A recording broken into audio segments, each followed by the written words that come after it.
Нашата клиника е специализирана основно за лечение на дискови хернии и заболявания на опорно-двигателния апарат. Нашия екип се състои от 15 човека, между тях сме 8 лекари, основно физиотерапевти, невролози, ортопед, даже от скоро време имаме и психолог.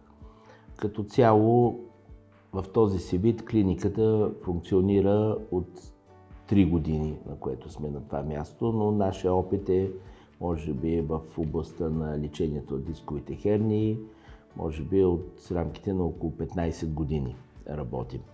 Но в този си вид сме от 3 години. Можем така да се похвалим с добри резултати, имаме пациенти от цялата страна. Затова сме направили, разполагаме и с леглова база при нас. И нашата цел е основно да, доколкото можем, да помагаме с повече природни алтернативни методи на лечение и по възможност да се избегнат и оперативните интервенции.